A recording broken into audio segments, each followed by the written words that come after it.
ter na gentileza companhia, cabem todos nessa travessia. Fala leve que a delicadeza também se senta à nossa mesa. E ela vem daquele mundo estranho. Quanto mais as palavras bonitas, é nesse encontro que começa a ver. No entretanto das palavras ditas, e ela vem daquele mundo estranho, das conversas boas infinitas. E essa é a beleza das pequenas coisas. E essa é a beleza das pequenas coisas. Essa é a beleza das pequenas coisas. Essa é uma conversa com Bernardo Mendonça.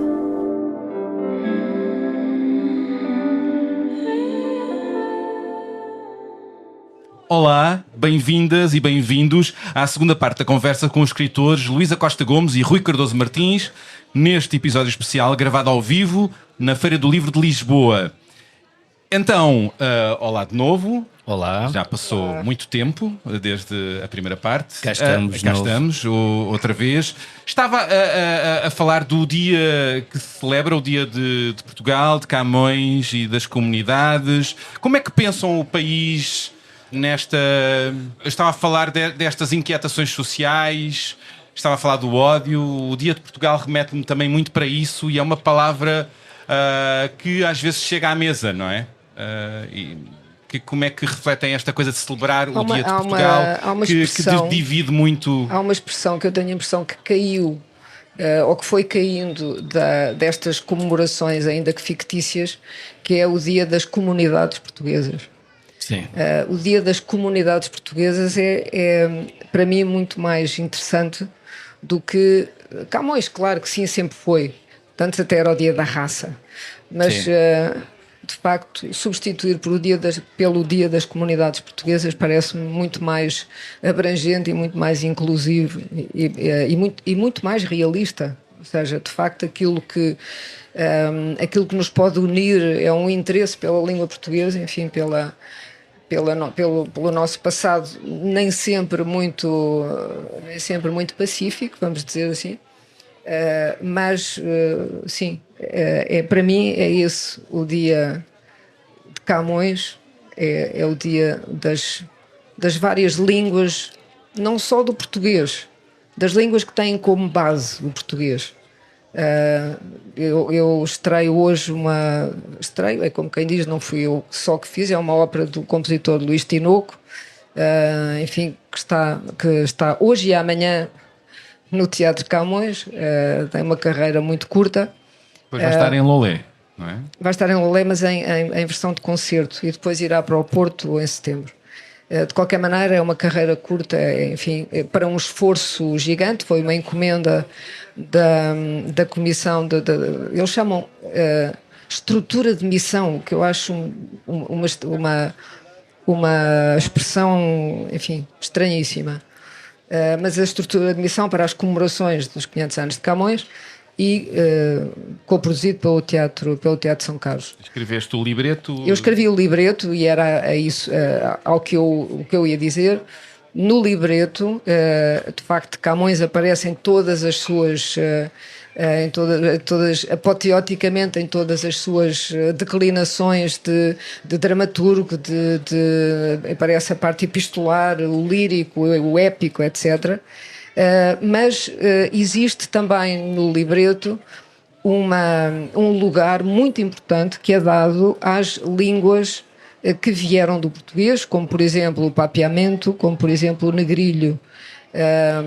Eu usei menos os crioulos, embora o crioulo apareça lá, o crioulo do cabo-verdiano, enfim, porque o papiamento tem bastante a ver, e procurei no fundo brincar com a língua literária de Camões, que aparece como uma língua inventada a par de outras línguas, como por exemplo o negrilho, que é outra língua culta, que soa a africano, que soa a crioulo, E o papiamento, que é uma língua deliciosa que existe nas Antilhas Holandesas e que tem por base o português, 80% português, enfim, português, castelhano e depois holandês.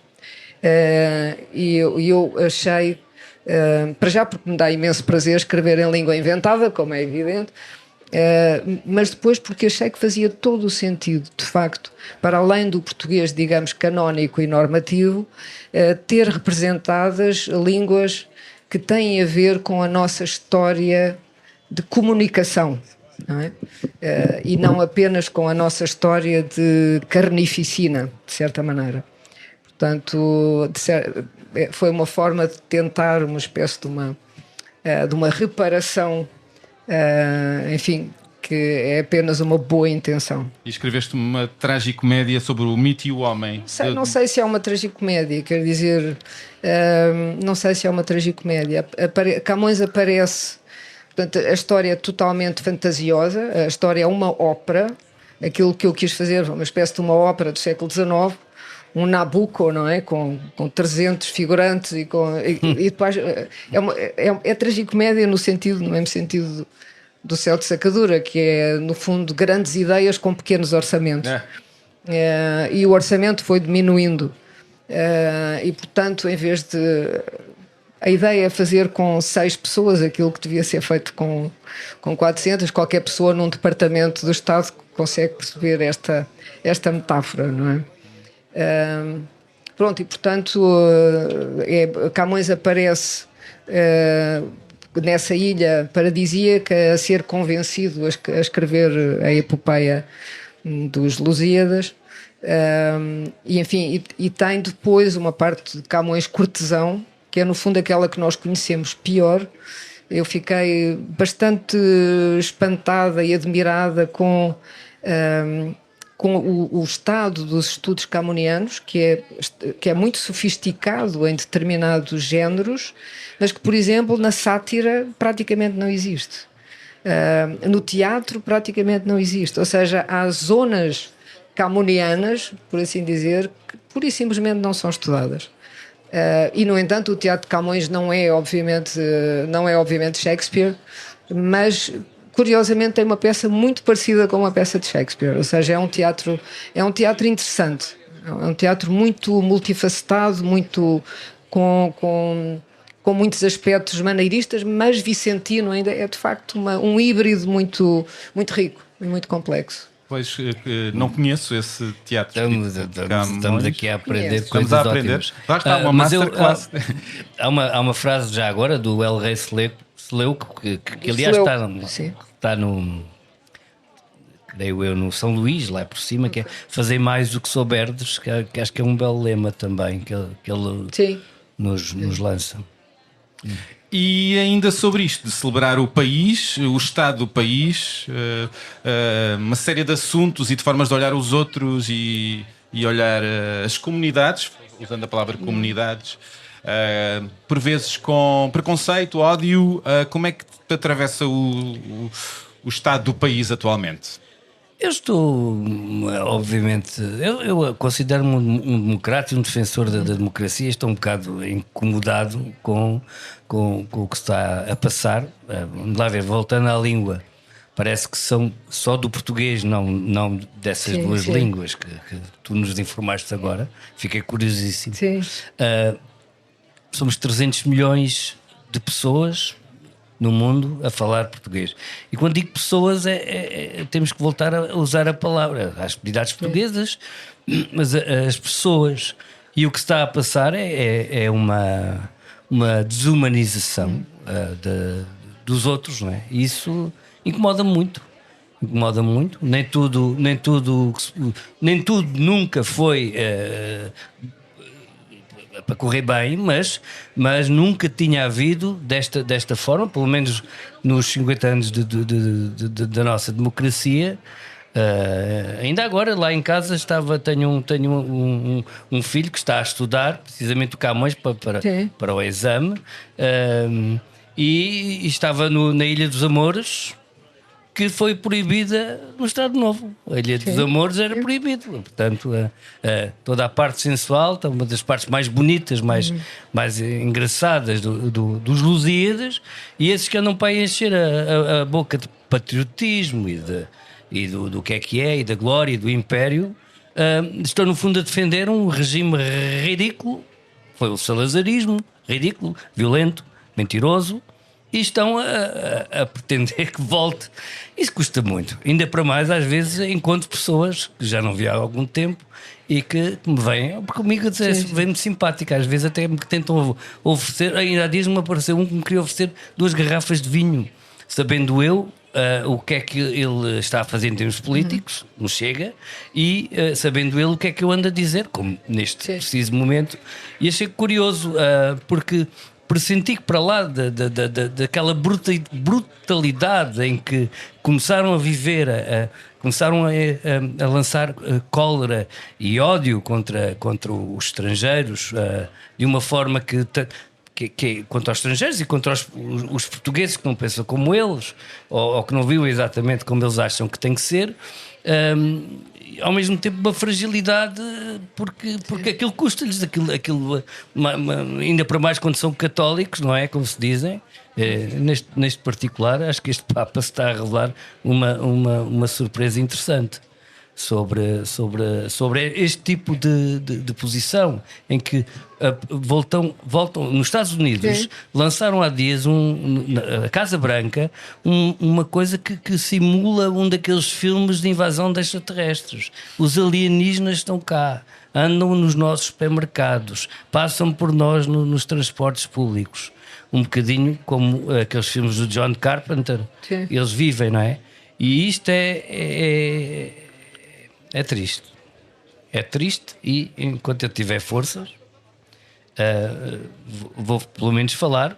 E se algum dia não for só falar, não será só falar. Acho muito bem. E isso tudo espalha também com a desinformação, com as redes sociais. Volto aos mais novos, que por vezes são permeáveis a esses discursos. E às vezes já são máquinas a divulgar mentiras e chamada desinformação, mas com certeza gerida por este tipo de pensamento ditatorial, que não é só cá, não é só acontece em tantos países, não é? Nunca percebi porque é que as pessoas gostam de ditadores, nunca percebi. Há uma saudade, ou uma má memória? Não sei, eu não tenho. A minha intuição é de que tudo isto é plantado. Todo este ambiente é fabricado. E é uma espécie de balão que, se nós tirarmos 3 ou 4 coisinhas em baixo, é simples. Proibir as redes sociais aos miúdos é uma coisa que me parece perfeitamente óbvia e que não é nada óbvia, porque os miúdos são viciados porque os pais são viciados e, portanto, um viciado não vai tirar o outro do vício. Mas só estou a dizer, do ponto de vista racional, seria simplicíssimo. Era proibir as redes sociais e no fundo, fazer uma... A regulamentação já existe e as leis já existem, era implementar as leis contra os crimes de ódio, contra o discurso do ódio, etc. As leis existem, é só preciso implementá-las. Mas na Assembleia da República, esse ódio chega lá e nem sempre é mal visto, não é? É aceito, às vezes, não é? É tolerado. E isso sim, mas quer normaliza. dizer, ele não desaparece se os problemas não desaparecerem. Podemos estar a querer peneirar, não é? Tapar o sol com a peneira. Os problemas existem, têm que ser abordados e têm que ser tratados. Quando os problemas estiverem tratados, aí é muito fácil. Nunca estarão totalmente tratados, não é? Mas nessa quer utopia. dizer, enfim, alguma coisa tem que se fazer, não é? Alguma coisa tem que se fazer também em relação a estes livros que temos aqui. Gostaram desta transição? Manhosa. Muito bom. Excelente. Que é, gostava que lessem um excerto dos vossos livros e depois que me dissessem o que é que trouxeram para sugerir uma leitura de outro autor. Trouxeram o vosso... Rui, trouxeste As Melhoras da Morte e não só, não é? Luísa, tens aí o Sim, Triunfo do tenho. Triunfo, o teu último livro. É o livro mais recente recente, de contos.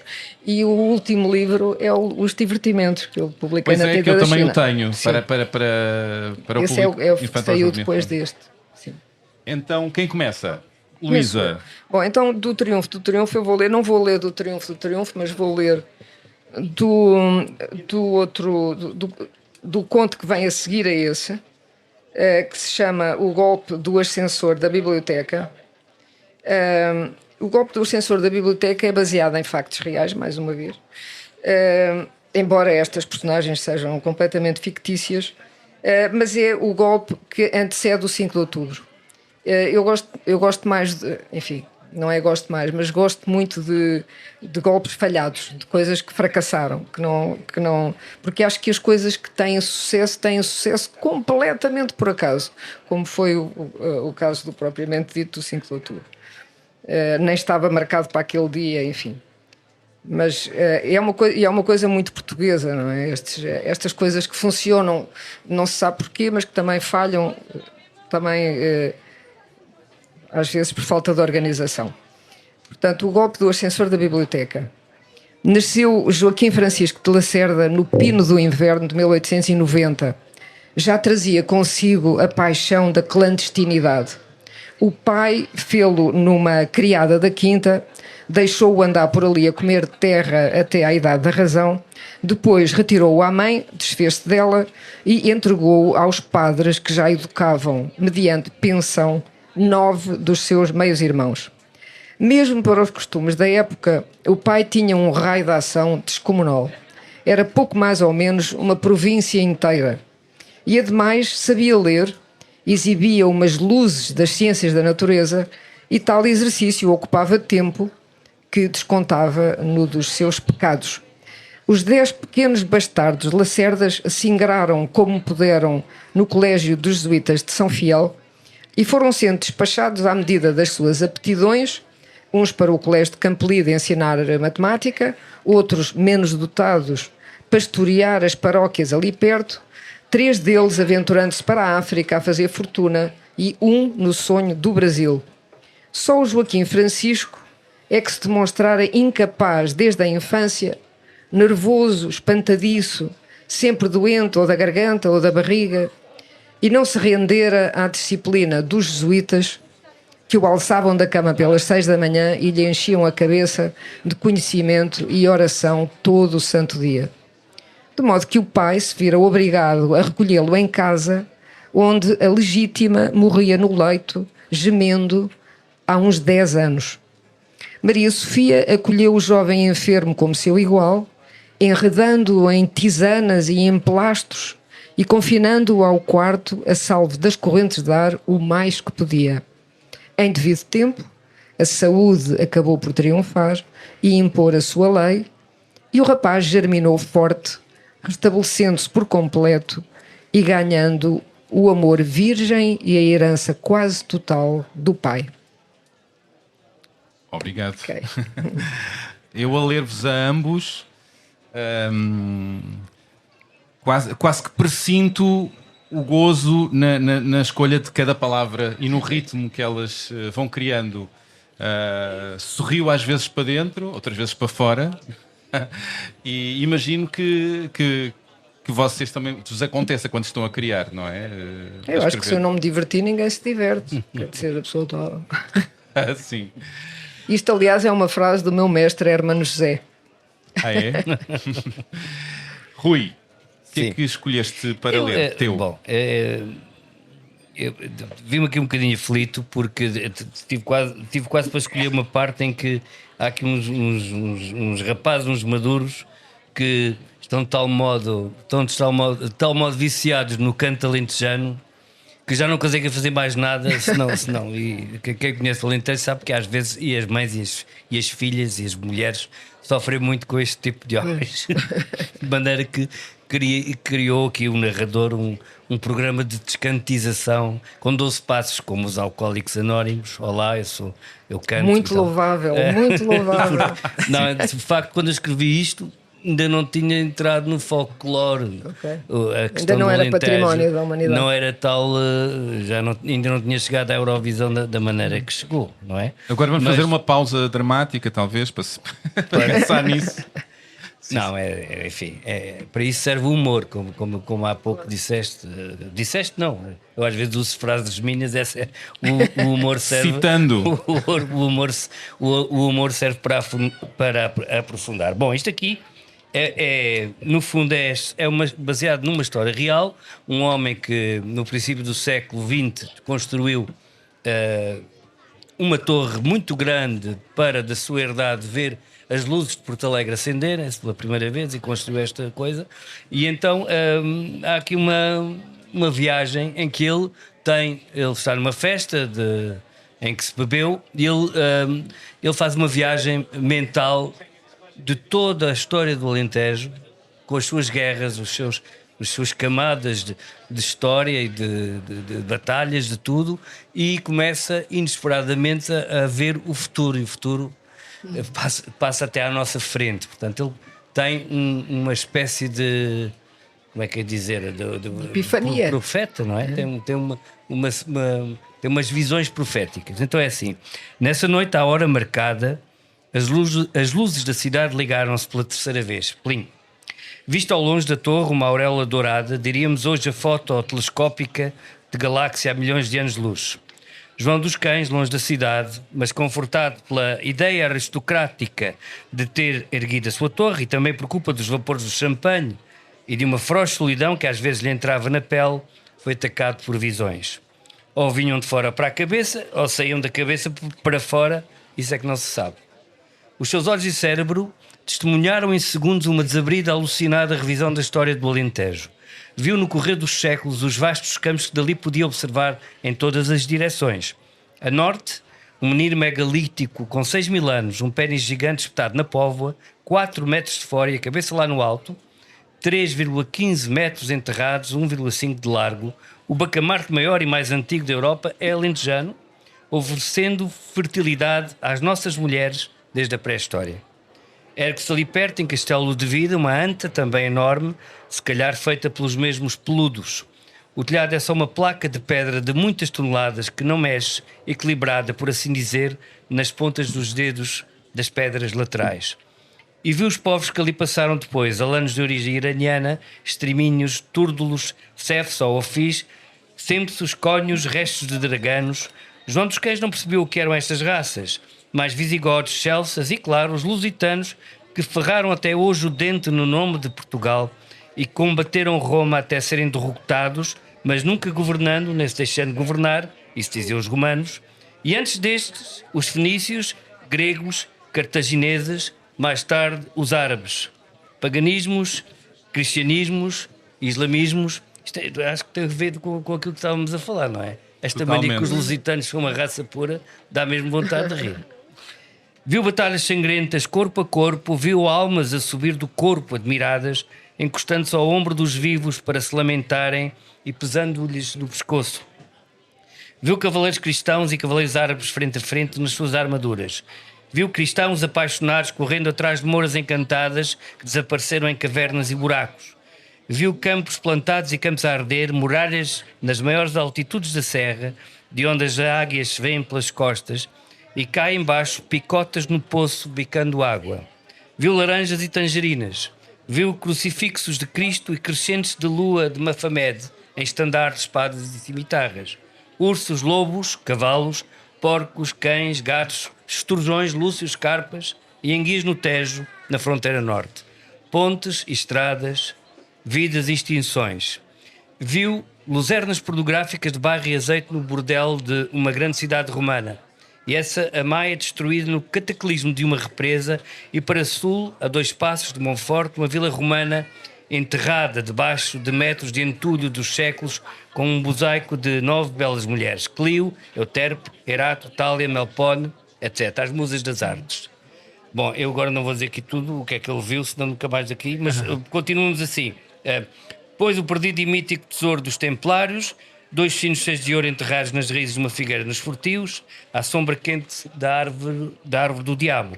e o povo a aclamar nas ruas a entrada do rei Filipe II de Espanha, primeiro de Portugal, e o povo a aclamar nas ruas a expulsão de Filipe IV de Espanha, terceiro de Portugal. Mortos, mortos, mortos nas guerras seguintes, logo continuo, ele estava por aqui e de repente viu Hércules, depois começou a assustar-se porque viu as coisas que estavam por acontecer, viu-as aproximarem-se, como vira num cinematógrafo de Paris, estamos a falar de um homem rico, que foi buscar o primeiro ou o segundo carro a Paris, um comboio a chegar à Gare atropelando os espectadores na sala escura, e agora, como o pesadelo científico de Jules Verne, viu a sua voiturette cobreada a ficar maior, negra, cinzenta, metalizada, de todas as cores, a crescer e a multiplicar-se com outras, a procriarem como formigas, como aranhas, como carraças, expulsando pelo ano os fumos negros, densos e negros do mundo inteiro.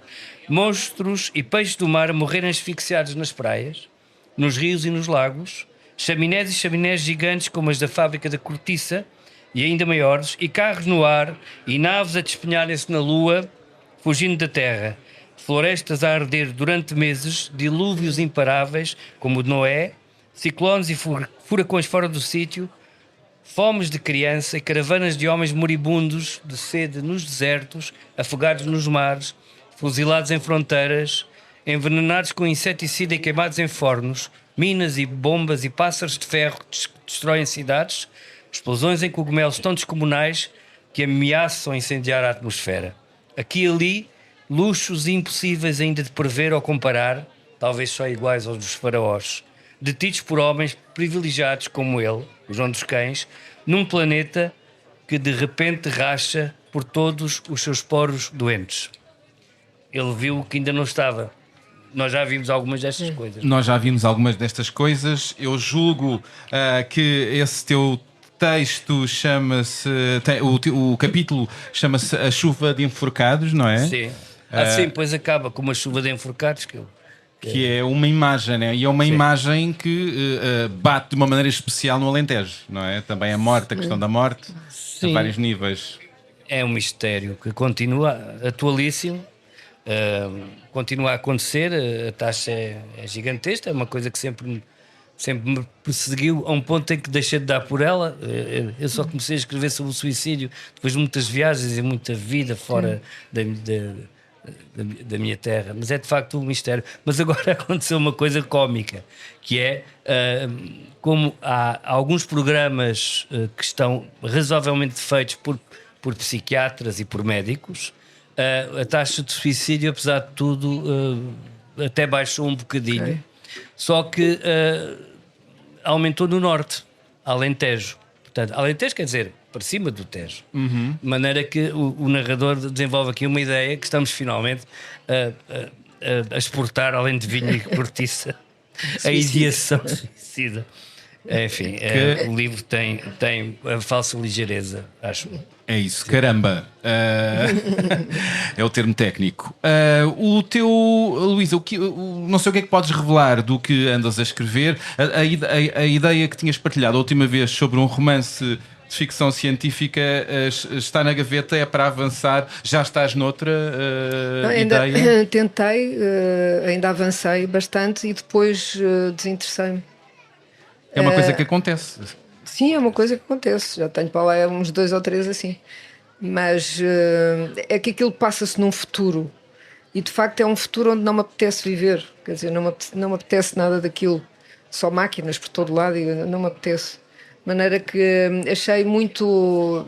Aborreci-me daquele futuro e de estar a escrever sobre aquela realidade. E comecei outra coisa. Pois. Ou guinar a história por outro lado, às vezes salvando esse futuro. Pois, mas isso precisa de tempo. Espero que sim, que aconteça ali uma coisa qualquer, mas ainda não sei o quê.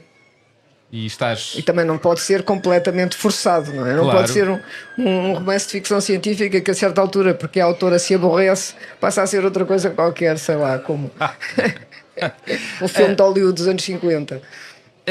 Vocês não era mal pensado. Aconteceu aqui uma coisa muito curiosa agora. Então. Porque puseste a pergunta do que é que está Porque até me assustei do romance de ficção científica. Sim. Abandonaste? Sim. Não. É que eu tenho uma ideia. estou Não a sei se trabalhar nela. abandonei, se está em pausa. Depois o Exatamente. futuro Pausa dirá. dramática, que é importante. Sim. Não é que eu de facto tenho uma ideia, como até já falei razoavelmente nela noutra ocasião, mas bom, basicamente tem a ver com as pessoas, os artistas que não têm tempo para, porque morrem cedo demais. Isso sempre me angustiou muito. Não. E eu tive um amigo, continuo a ter, lá esteja onde estiver, que ganhou o prémio de ficção científica da Caminho, logo um dos Ok. primeiros. João Pedro Botelho da Silva foi meu colega de faculdade e meu amigo, e infelizmente morreu cedíssimo. Mas já depois de ganhar este prémio, de escrever outro livro de contos de ficção científica, cheios dessas máquinas já agora. Cheio dessas E máquinas. eu tenho um projeto que estou a contar com outros amigos dele e com a família porque perdeu-se. Já pouca gente fala nele, ele perdeu-se e eu tenho estado a ler e vou dizer mesmo a palavra, a obra dele, tem outras coisas, e gostava de servir de veículo. É estranho dizer isto assim, estou aqui a pensar em direto. Um bocadinho para recuperar aquilo que se perdeu com o abismo do destino, digamos assim. Para Portanto, ser chegar tomado. àquele universo e seguires, e há outros, sim. seguires o rumo a partir do que ele criou. Não sei ainda, mas sei que é isto que estou a fazer.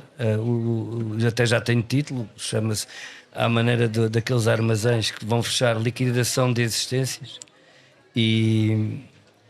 Mas Liquidação houve de existências. Houve outros que têm nome e têm reconhecimento. Por exemplo, Daniel Faria, o grande poeta, Sim. morreu com a mesma idade e as pessoas reconhecem o nome e bem. O Luís Miguel Nava. O Luís Miguel Nava.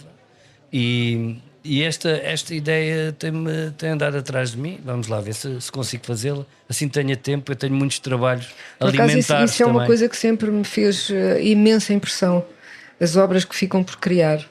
Quer dizer, no caso do Kleist, por exemplo, que se suicidou com 30 anos, o que é que aquele homem poderia ter escrito ainda?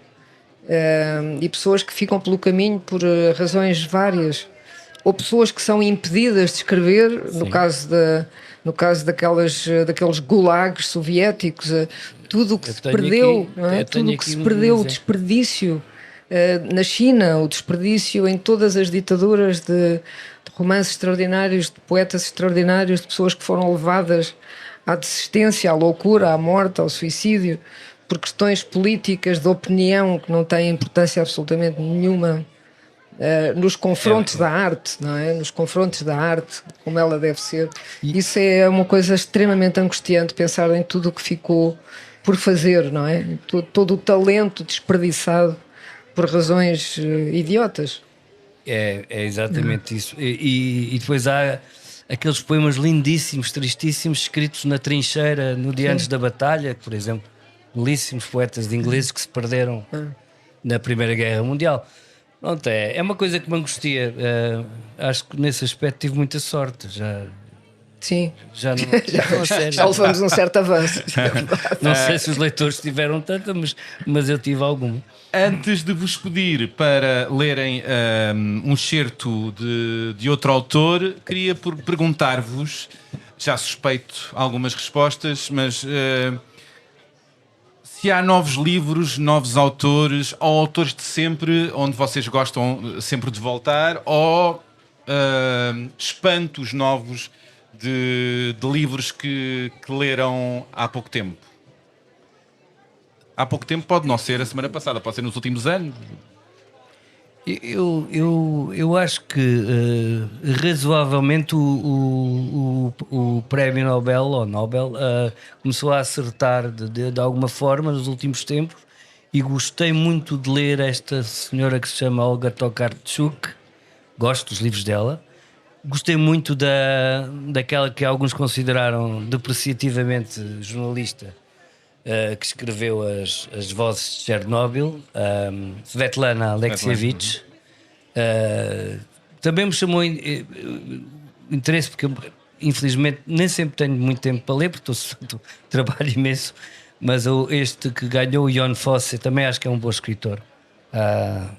E o do ano passado, também já agora vou dizer o nome dele, porque conheço razoavelmente a Hungria, e é o Laszlo Krasznahorkai.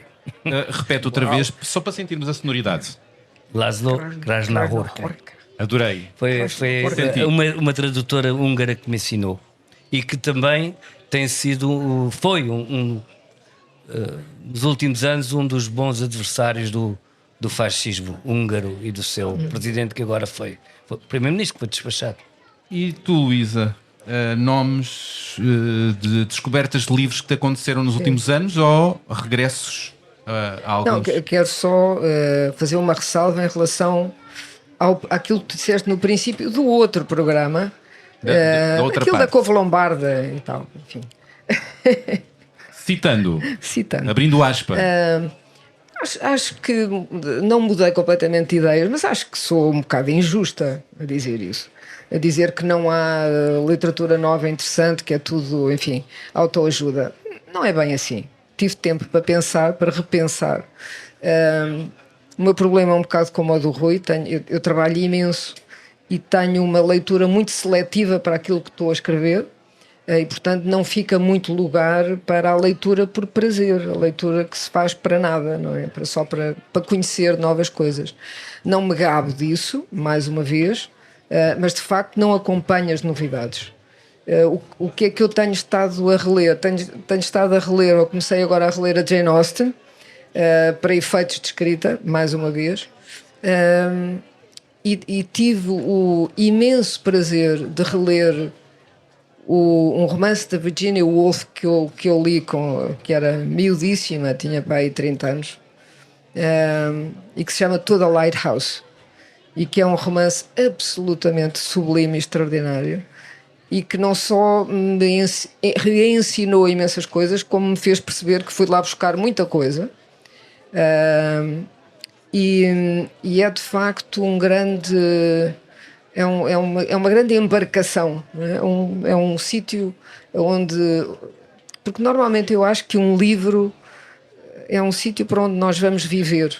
Não precisa de ser grande ou pequeno. Vamos entrar na casa de uma pessoa, na cabeça de uma pessoa. A pessoa que escreveu aquilo está lá, toda inteira. E aquilo que me repugna ou que me repele são duas coisas. Perceber que entrei numa casa em que não está ninguém, que não tem autor. Quer dizer que não há ali nenhuma voz que me vai ensinar alguma coisa, ou que seja uma cabeça que me rejeita por um lado a mim, ou que eu rejeito. E isso pode aparecer às vezes em coisas muito simples, como uma palavra fora do sítio, ou uma palavra com mal aplicada, quer dizer, que não serve ali, ou que é deselegante, ou que dá a entender um espírito pouco, que me interessa pouco, pronto. E isso pode acontecer. Pode acontecer e acontece normalmente logo no princípio. Mas se não é assim, é de facto um casamento maravilhoso. Qual é a diferença, não sei se a resposta é fácil, entre um livro bem escrito e boa literatura? É uma diferença abissal para mim.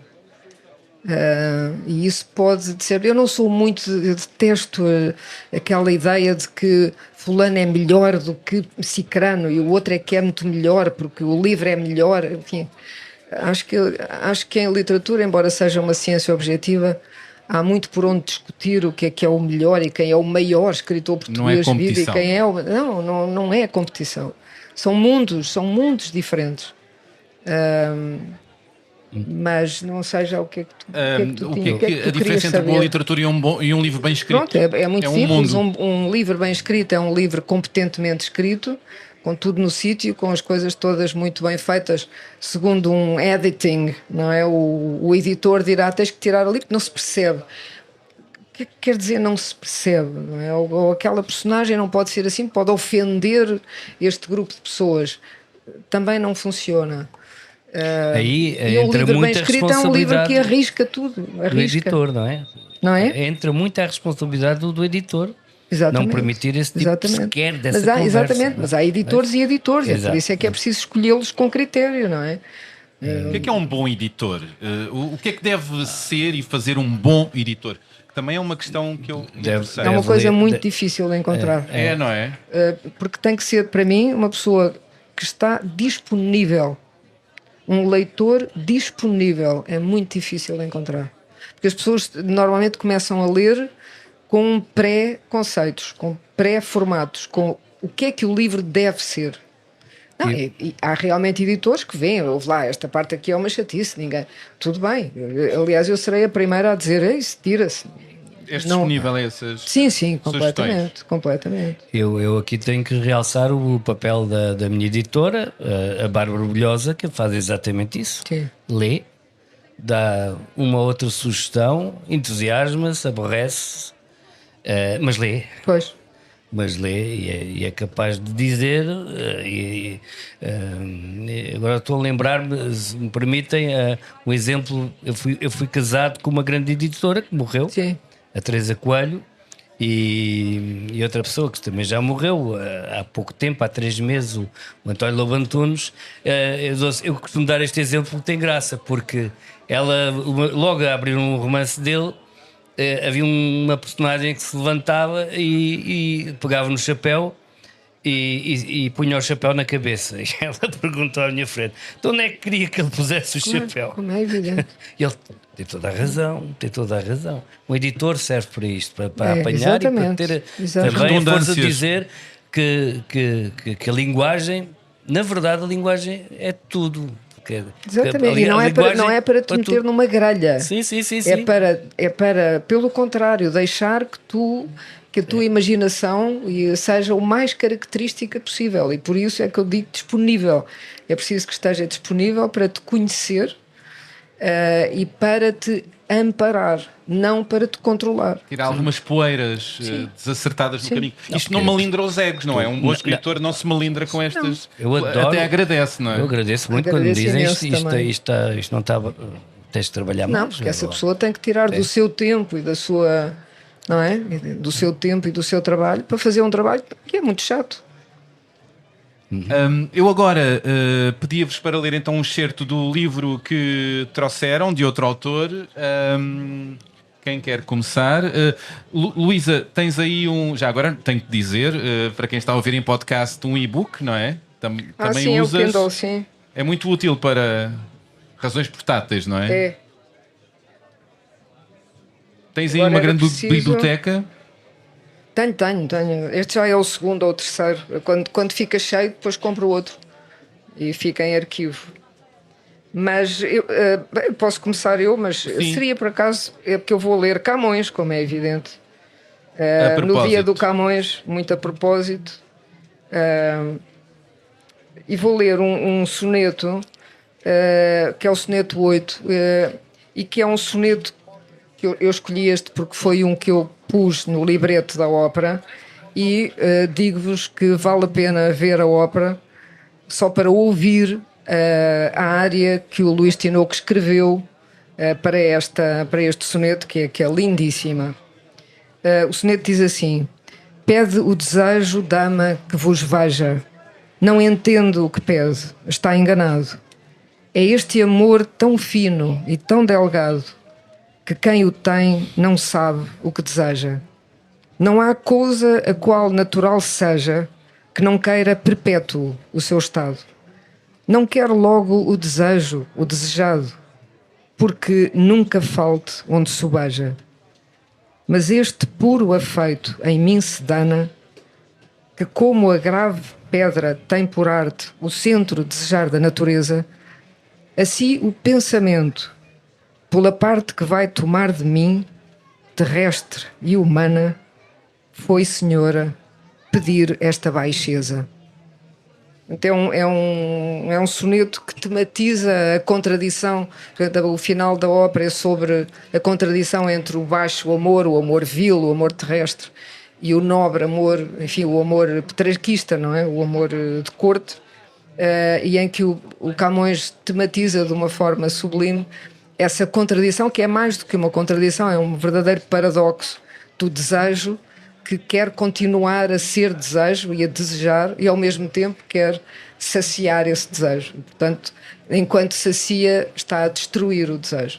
É uma ideia interessante que nos acompanha, não é? Nas nossas existências. Sim, continua a ser não muito é atual. todos os dias, estamos a ser convocados para a questão. E até estou a ver no público ali pessoas tipo Lisa Vicente que podia nos ajudar a refletir noutros domínios. Então, e tu, Rui, o que é que trouxeste? Curiosamente, a Luísa falou há pouco nos escritores calados por motivos políticos, tantas vezes, e por estupidez, por violência. E eu gosto muito de autores russos. Às vezes fala-se mais dos autores russos antes da Revolução, porque de facto são grandes mestres, todos os nomes o conhecem, e às vezes fala-se menos daqueles que foram silenciados, principalmente pelo Stalin, que era um crápula, era um genocida, era tudo aquilo que depois acabou por manchar a história da Rússia e da União Soviética. Este é precisamente, chama-se Andrei Platonov. E a tradução é do António Pescada e foi calado com este é o primeira tradução e era stalinista. E era stalinista. Ele adorava o Stalin. Foram muito esmagados por isso. Ele acabou, mas o Stalin acabou por dar cabo dele. E ele foi proibido de escrever.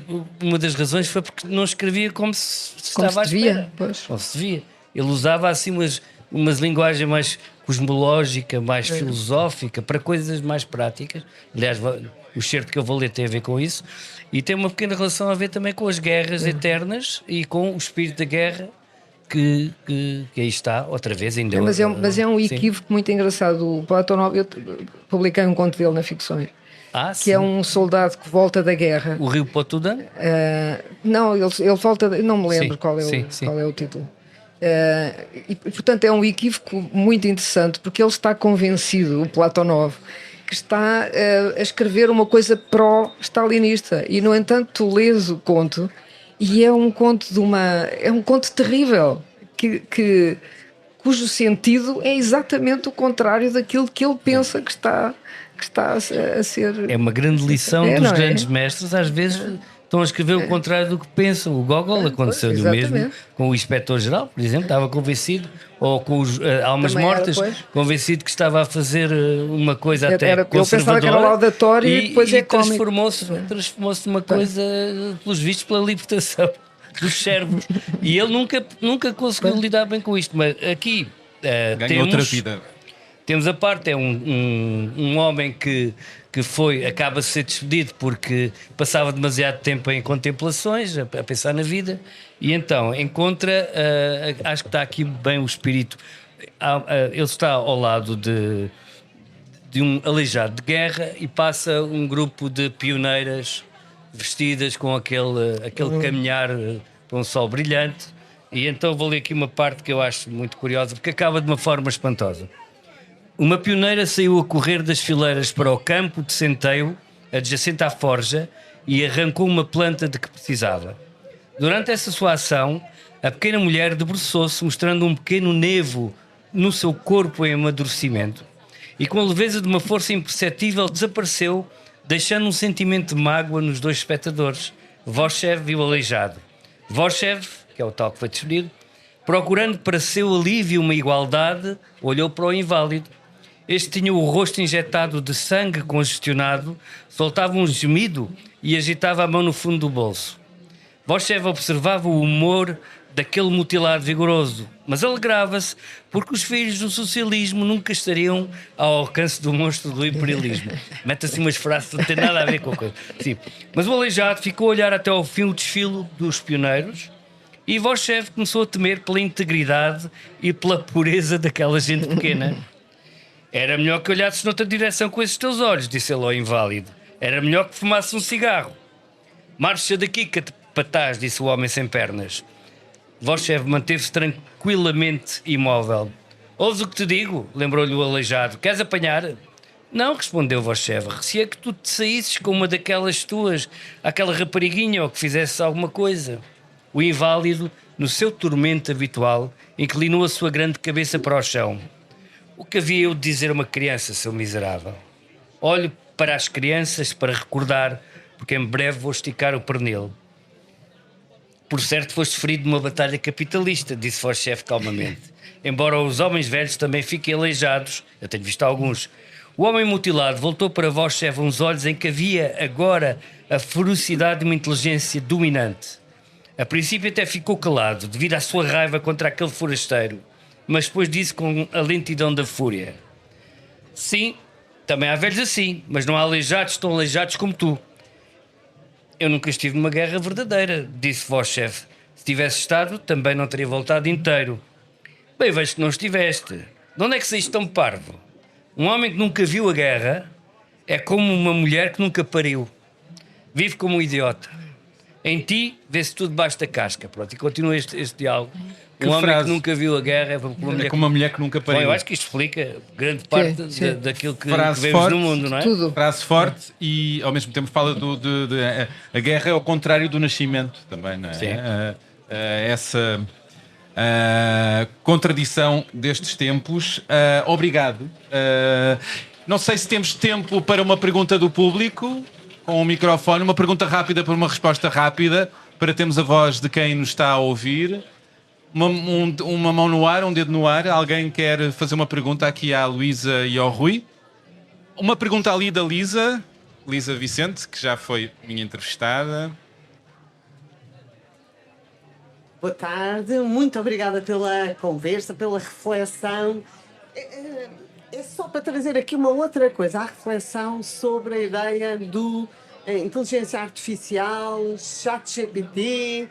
No fundo, nós estamos a falar de fontes de informação ou fontes de dados que são diferentes em diferentes gerações. Se calhar houve uma geração antes da minha que copiava da Enciclopédia Britânica. Eu cá copiava da Luso-Brasileira.